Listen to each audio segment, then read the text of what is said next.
ഈശോ മിശിഹായ്ക്ക് സ്തുതിയായിരിക്കട്ടെ. ഈശോയിലെ ഏറ്റവും സ്നേഹം നിറഞ്ഞവരെ, വിശുദ്ധ ജീവിതത്തെക്കുറിച്ച് നമ്മൾ ഇങ്ങനെ പറഞ്ഞുകൊണ്ടിരിക്കുമ്പോൾ പലപ്പോഴും നമുക്ക് മടുപ്പ് തോന്നാറുണ്ട്. ഇങ്ങനെയൊക്കെ ചെയ്തിട്ട് എന്താ കിട്ടുന്നത്? പല വ്യക്തികളും എനിക്കറിയാം, ഇത് കേൾക്കാൻ ആഗ്രഹിക്കാത്തവരുണ്ട്, എന്നാൽ ഇത് കേട്ടിട്ട് അത് പാലിക്കണമെന്ന് ആഗ്രഹമുള്ളവരുണ്ട്, എന്നാൽ ഇത് പാലിക്കാൻ പറ്റാത്തവരും ആയിട്ടുള്ളവരും ഉണ്ട്. Praise the Lord. ഹല്ലേലൂയ. യേശുവിൽ ഏറ്റവും പ്രിയപ്പെട്ടവരെ, നമ്മുടെ കർത്താവായ ദൈവം നമ്മളോട് പറഞ്ഞിരിക്കുന്നത് വിശുദ്ധിയോടെ മുന്നോട്ട് പോകാനാണ്. അപ്പോൾ വിശുദ്ധ ഗ്രന്ഥത്തെ അടിസ്ഥാനമാക്കി നമ്മളിങ്ങനെ നീതിയും സത്യത്തെക്കുറിച്ചും വിശുദ്ധിയെക്കുറിച്ചൊക്കെ ചർച്ച ചെയ്യുമ്പോൾ പലപ്പോഴും നമ്മളത് കേട്ടിട്ട് ഗ്രഹിക്കാതെ, ഹൃദയത്തിൽ സംഗ്രഹിക്കാതെ പോകുന്നത് വലിയ തെറ്റായിട്ടുള്ളൊരു കാര്യമാണ്.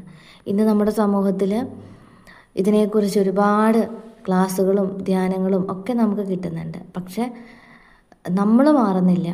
അതാണ് ഏറ്റവും വലിയൊരു ദുഃഖം. നമ്മൾ മാറുന്നില്ല, നമ്മൾ മാറാനായിട്ട് ശ്രമിക്കുന്നില്ല. ഈ കുറേ നാളുകളായിട്ട് ഞാൻ ശ്രദ്ധിക്കുന്നൊരു കാര്യമുണ്ട്. നമ്മുടെ സോഷ്യൽ മീഡിയയിലും ഒക്കെ ആയിട്ട് ഒരുപാട് പ്രാർത്ഥനകൾ ഇങ്ങനെ കടന്നു വരുന്നുണ്ട്. ഇത് പ്രാർത്ഥിക്കുക, ഇത് ലഭിക്കും, അല്ലെങ്കിൽ ഒരു മാതാവിൻ്റെയോ ഈശോയുടെയൊക്കെ ഒരു ഫോട്ടോ കൊടുത്തിട്ട് ഇത് തുറക്കുക, ഇപ്പോൾ നിങ്ങൾക്ക് അത്ഭുതം കാണാൻ പറ്റും എന്നൊക്കെ പറഞ്ഞ് ഒത്തിരി ഇതുപോലെ കാണാനായിട്ട് സാധിക്കും. അങ്ങനെയുള്ള കാര്യങ്ങളൊക്കെ ഒരിക്കലും നിങ്ങൾ ചെയ്യാൻ ആഗ്രഹിക്കരുത്. അങ്ങനെ ചെയ്യണമെന്ന് ആഗ്രഹമുണ്ടെങ്കിൽ ചെയ്യാം. കാരണം ദൈവം ഒരിക്കലും അങ്ങനെ പറഞ്ഞിട്ടില്ല. ഇപ്പം തുറന്ന ഇപ്പം അത്ഭുതം കിട്ടുന്ന ഒരു പ്രാർത്ഥനയില്ല.